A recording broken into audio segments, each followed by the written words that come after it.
My name is Arthur Miller, and I'm 72 years old. After my wife Margaret passed away in March 2024, I thought I could still count on family. I trusted my grandson Jason, whom I'd practically raised as my own son after his parents died in a car accident when he was 12, to give me the support I needed during these final years. My life had been dedicated to caring for my family. Now it was reduced to tending my small garden behind our house in suburban Parma, Ohio, reading old paperbacks, and dealing with the quiet loneliness that comes with age.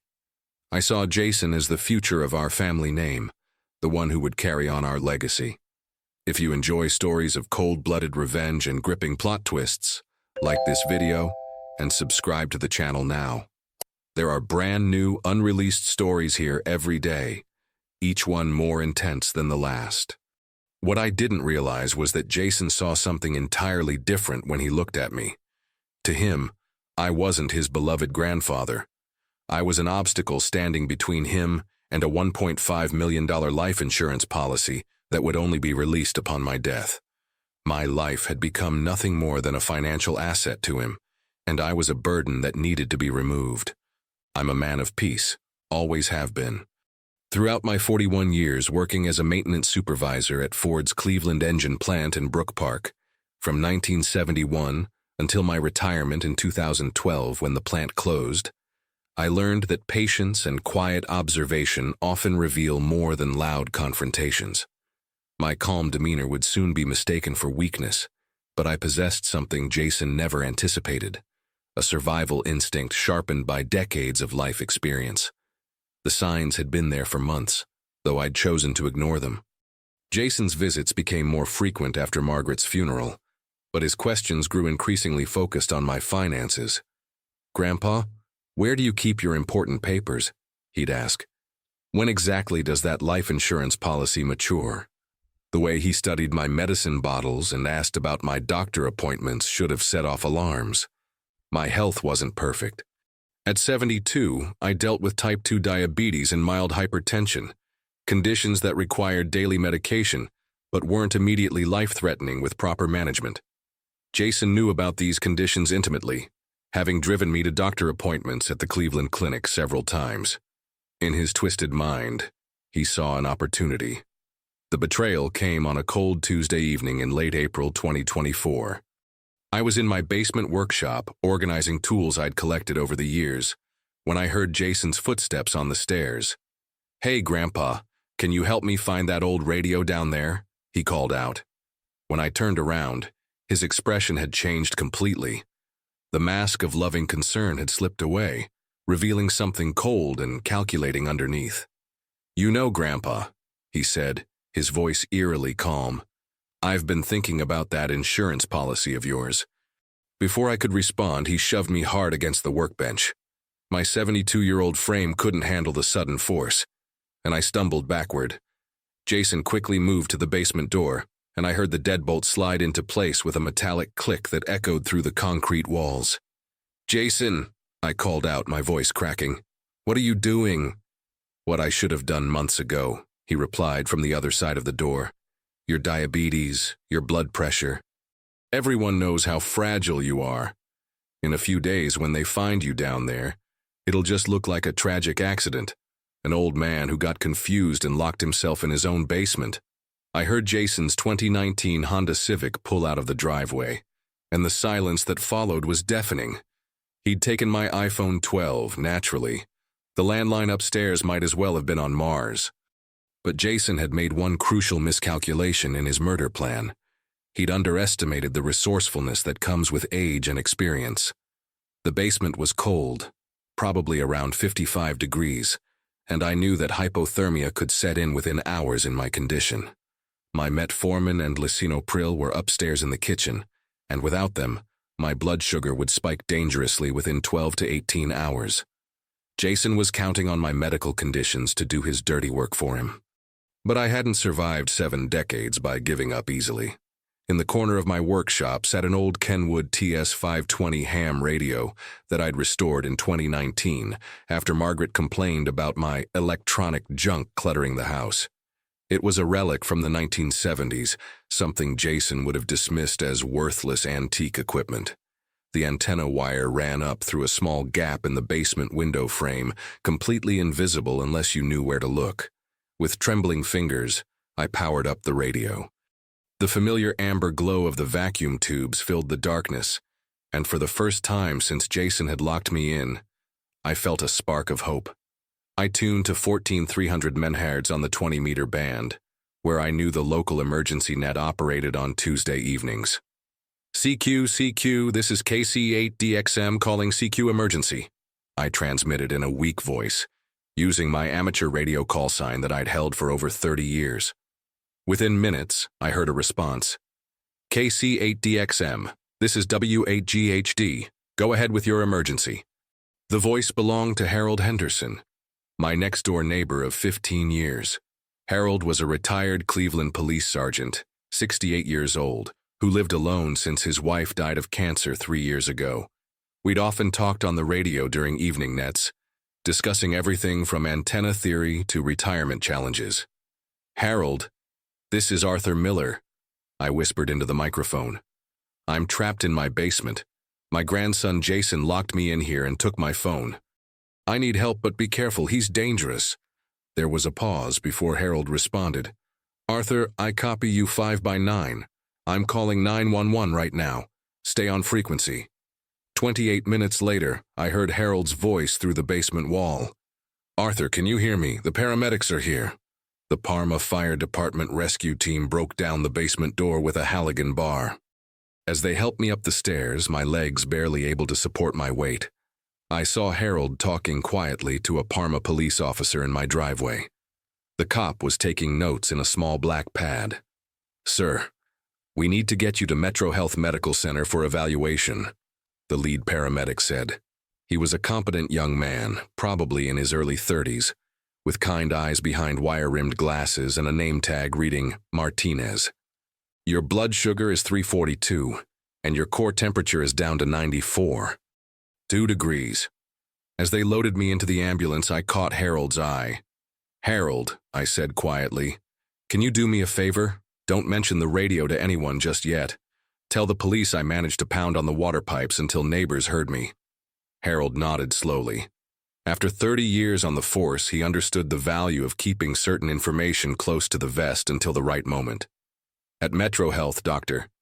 Jennifer Walsh, an experienced emergency physician in her mid-40s, stabilized my blood sugar with an insulin drip and warmed me up with heated blankets. She didn't waste time with small talk.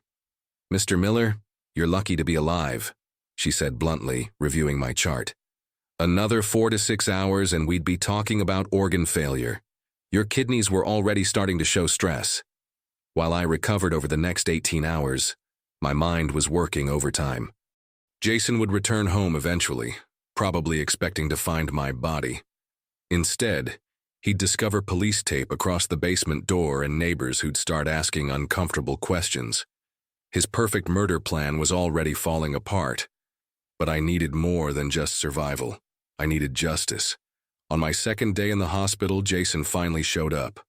He walked into my room at 2:30 p.m., wearing his best concerned grandson expression, carrying a small bouquet of roses from the hospital gift shop that probably cost him $12. Grandpa, thank God you're okay, he said loudly enough for the nurses to hear through the open door. I was so worried when I couldn't reach you on your phone. I looked at Jason standing there with his fake flowers and rehearsed concern, and something cold settled in my chest. This was my moment. Jason, I said weakly, motioning him closer to my hospital bed. I'm so confused about what happened. Can you help me understand?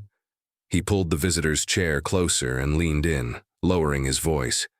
Grandpa, you must have gotten disoriented and locked yourself in the basement somehow. You know how these things can happen at your age. My memory was fine, and we both knew it. But I played along. The police officer asked me some strange questions, I continued. Something about whether anyone else had access to the house. I told him no, of course, just family. Jason's relief was visible in the way his shoulders relaxed. He thought I was covering for him, protecting the family name. That's right, Grandpa. Just a terrible accident. These things happen with elderly people more often than you'd think. What Jason didn't know was that I'd spent my first night in the hospital setting up something he'd never expect. Harold had smuggled in a small digital voice recorder, a Sony ICD PX470, that his tech-savvy daughter had given him for Christmas 2023 for recording family stories. It was no bigger than a smartphone and virtually silent when recording. I had carefully taped it under the hospital bed's side rail, positioned perfectly to catch our conversation. "Jason," I said, my voice trembling with what he thought was confusion, but was actually controlled rage. "I keep having these strange memories about you being in the basement with me, but that can't be right, can it? You weren't even at the house that day." His eyes narrowed slightly, but the arrogance took over. "Grandpa, I was there, remember? I came to check on you around 9 o'clock because you hadn't answered your phone calls all day. When I couldn't find you upstairs, I got worried and started looking around the house. I heard you calling from the basement, but when I tried the door, it was somehow jammed from the inside." Perfect.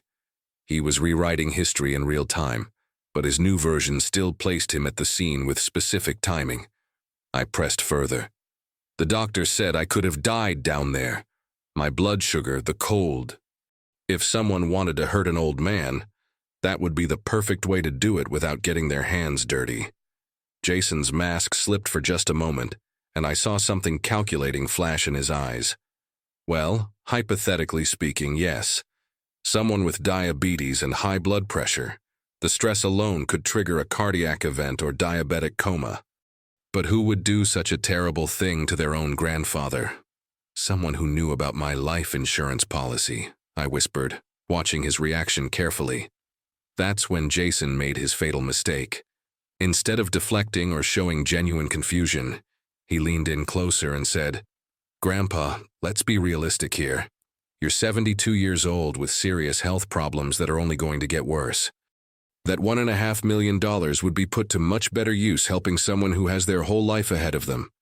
Someone who could invest it, make it grow, create something meaningful with it." The recorder caught every word. "You mean someone like you?" I asked quietly. "Well, yes," he said, his voice taking on an edge of impatience. "I'm your only family left, aren't I? And when you're gone, naturally, of course, that money would come to me anyway. Maybe this whole basement thing was just God's way of speeding up what was already inevitable. At your age, with your health issues, how much quality time do you really have left?" I had him. Not only had he confessed to attempted murder, but he'd also revealed his motive with crystal clarity and shown a complete lack of remorse. The recording would be devastating in court. Over the next 2 days, while Jason made a show of being the devoted grandson to the hospital staff, I worked with Harold to build an ironclad case. Harold's police contacts ran a comprehensive background check that revealed Jason's massive gambling debts, over $92,000 owed to various online sports betting platforms, poker sites, and most dangerously, $18,000 to a loan shark in Akron, who had already made threatening phone calls. His credit cards were maxed out at their $30,000 combined limit, and he'd been fired from his job at a Progressive insurance call center 9 months earlier for missing too many days due to his gambling addiction. The insurance policy wasn't just attractive to him. It was literally his only way out of complete financial ruin and potential physical danger from his creditors. Harold also discovered that Jason had been researching my medical conditions online extensively. The browser history on his laptop, which police seized with a warrant based on my statement, showed searches dating back 3 months for diabetes emergency symptoms, how cold temperature affects elderly, hypothermia death timeline, and most damning of all, accidental death versus murder investigation procedures, and Slayer Rule Life Insurance Ohio. But the final piece of evidence came from an unexpected source. Mrs. Eleanor Patterson, the 78-year-old widow who lived across the street and suffered from insomnia, had been watching through her front window on the night Jason locked me in the basement. She'd seen him leave the house at exactly 9:52 p.m., sit in his Honda Civic for several minutes while repeatedly checking his phone, then drive away quickly with his headlights off until he reached the end of the block. Her testimony would establish clear premeditation and consciousness of guilt. On my 4th day in the hospital, Detective Maria Santos from Parma Police visited me. She was a no-nonsense investigator in her late 40s who specialized in elder abuse and financial crimes against seniors. "Mr. Miller," she said, settling into the bedside chair and opening a thick file folder, "we've reviewed all the evidence and I think you know what we found." I carefully retrieved the digital recorder from its hiding place and handed it to her. "Detective, I think you'll find this particularly interesting. My grandson thought he was talking to a confused old man. Instead, he was confessing to attempted murder." She listened to the entire conversation through earphones, her expression growing darker with each revelation. When Jason's voice described the insurance money being better used by someone with their whole life ahead of them, and his suggestion that my near death was God's way of speeding up what was already inevitable, she physically grimaced in disgust. "Mr. Miller, in 22 years of investigating crimes against seniors, this is one of the most callous attempted murders I've encountered," she said, removing the earphones. "Your grandson showed sophisticated planning, clear financial motive, and absolutely zero remorse. We have enough evidence to charge him with attempted murder in the 1st degree, elder abuse, unlawful imprisonment, and conspiracy to commit insurance fraud. We'll be arresting him tomorrow morning." Jason was arrested at his cramped apartment on Ridge Road in Parma at 7:45 a.m. on a Friday in early May 2024. According to Harold, who heard it from his police contacts, Jason answered the door in his bathrobe, clearly having just woken up from what the arresting officers described as an apparent 3-day drinking bender based on the empty bottles visible throughout his apartment. When Detective Santos read him his charges, attempted murder in the 1st degree, elder abuse, unlawful imprisonment, and conspiracy to commit insurance fraud, Jason's first words were, "This is completely insane. He's just a confused old man with dementia who doesn't know what he's talking about." That arrogance and his dismissive attitude toward my mental capacity would prove to be devastating mistakes in court. The trial began 8 months later in November 2024 at the Cuyahoga County Court of Common Pleas in downtown Cleveland. Jason had managed to hire Michael Davidson, a criminal defense attorney who specialized in creating reasonable doubt through character assassination. His strategy was predictable but dangerous. Paint me as a mentally declining old man suffering from grief-induced paranoia, who had fabricated the entire story to get attention after my wife's death. But Davidson hadn't counted on the methodical way Harold and I had documented everything, or the damning physical evidence. The prosecution was led by Lisa Chen, an experienced prosecutor known for her meticulous preparation and devastating cross-examinations. When she played the recorded conversation for the jury on the 2nd day of trial, the courtroom fell absolutely silent. Jason's voice, clear and unmistakable, describing how someone with my medical conditions could be killed without getting their hands dirty, sent visible shivers through the 12 jurors. When his recorded voice suggested that my potential death would be God's way of speeding up what was already inevitable, I watched 3 jurors physically recoil in disgust, and one elderly female juror actually gasped audibly. Jason's face went white as paper. He leaned over to whisper urgently to Davidson, probably realizing for the first time that his own words would convict him beyond any possibility of reasonable doubt. Mrs. Patterson's testimony was devastating. At 78 years old, she walked slowly to the witness stand with a metal cane, but her memory was sharp as a razor, and her testimony unshakable. "I saw that young man leave Arthur's house at exactly 9:52 p.m., she said, pointing directly at Jason with a steady finger. He sat in his car for maybe 4 or 5 minutes, kept looking at his phone like he was timing something. Then he drove off fast with his headlights off until he got to the end of the block. I thought it was strange enough that I wrote it down in my diary that night." The prosecution's computer forensics expert, a FBI-trained specialist, testified about Jason's internet searches with devastating precision. The jury visibly cringed when they heard about his research into diabetes emergency symptoms and hypothermia death timeline elderly. When the expert revealed Jason's searches about the Slayer Rule life insurance, indicating he knew that murdering me would void his inheritance. One juror, a middle-aged woman who reminded me of Margaret, shook her head in visible disgust and looked directly at Jason with contempt. Harold Henderson's testimony carried enormous weight due to his impeccable credentials. As a retired police sergeant with 30 years of experience and 17 commendations for outstanding service, his credibility was unshakable. He described finding me in that basement in clinical detail. My core temperature dangerously low at 94.2 degrees, my blood sugar at life-threatening levels of 342, my obvious dehydration and confusion. In 3 decades of police work, Harold told the jury, I've seen a lot of crime scenes and a lot of desperate people. But I've never seen anyone try to murder their own grandfather for insurance money, using such a calculated, cold-blooded method. This was premeditated murder, plain and simple. The prosecution's medical expert, Dr. Rebecca Foster from the Cleveland Clinic, explained to the jury exactly how close I had come to death. Mr. Miller was in the early stages of diabetic ketoacidosis when he was rescued, she testified. Combined with moderate hypothermia and dehydration, he was perhaps 4 to 6 hours away from organ failure and death.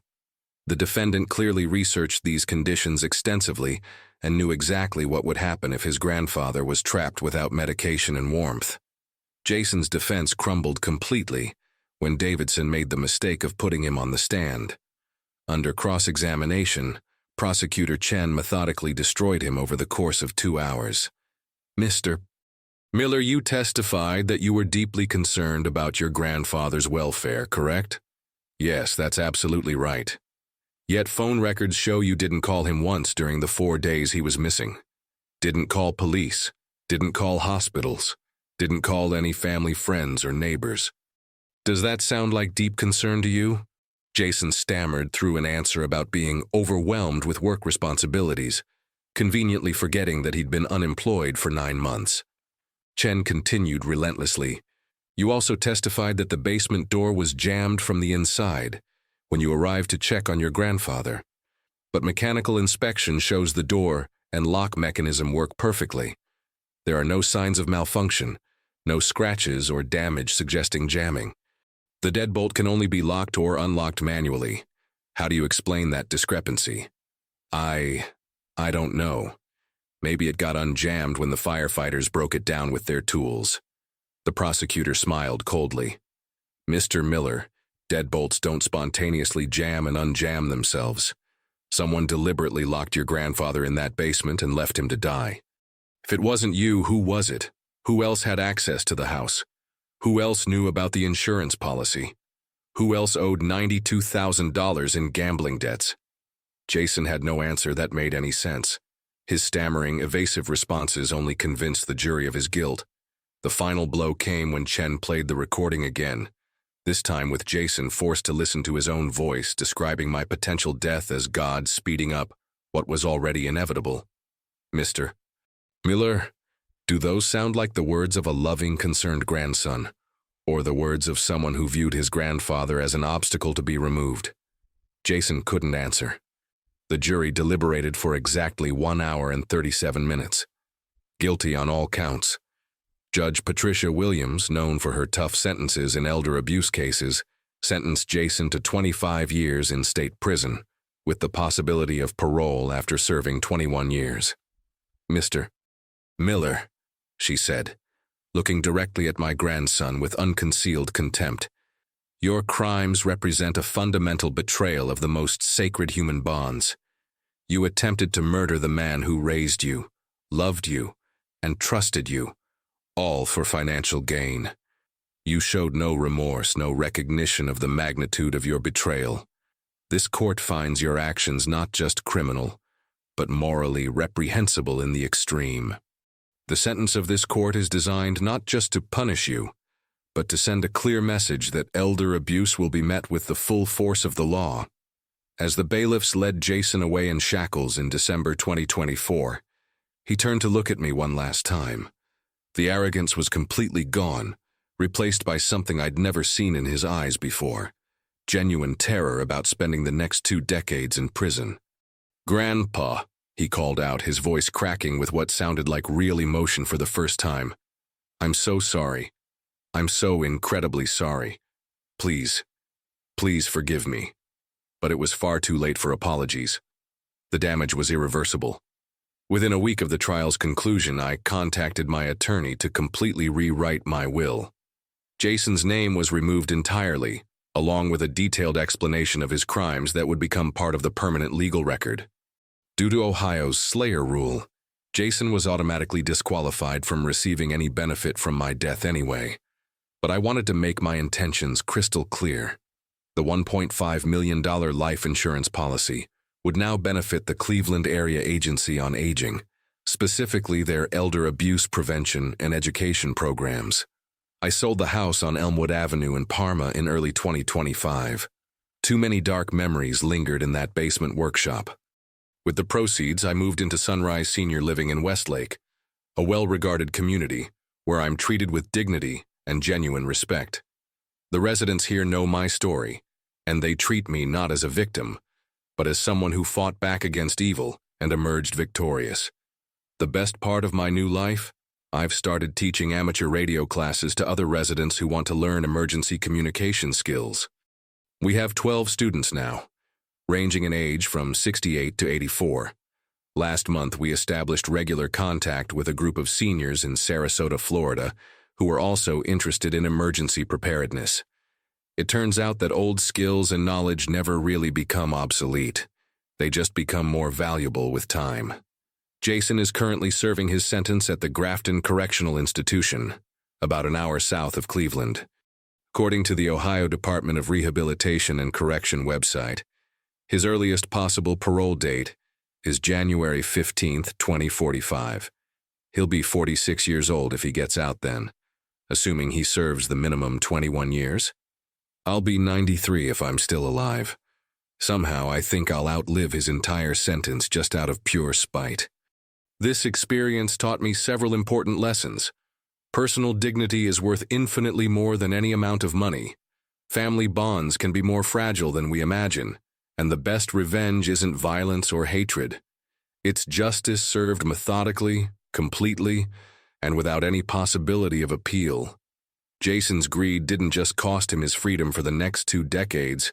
It cost him his family, his future, his reputation, and any realistic chance of redemption. The insurance company, by the way, was required to honor the policy despite the attempted murder, since I survived, and Jason was convicted. When I eventually pass away from natural causes, the Cleveland Area Agency on Aging will receive the full benefit to fund programs that protect other seniors from financial abuse. As for me, I sleep peacefully every night in my comfortable apartment, knowing that evil actions inevitably have severe consequences, and that even at 72 years old, a man can still defend his honor and his life using intelligence, patience, and careful planning. I've learned that sometimes the most effective weapon against betrayal isn't strength or violence. It's simply being smart enough to let evil people destroy themselves with their own words and actions. If you enjoyed this story, please like this video and leave a comment telling me what you thought. And if you're not already subscribed to the channel, please subscribe and hit the notification bell to receive alerts for new stories like this one. Thanks for watching, and see you next time.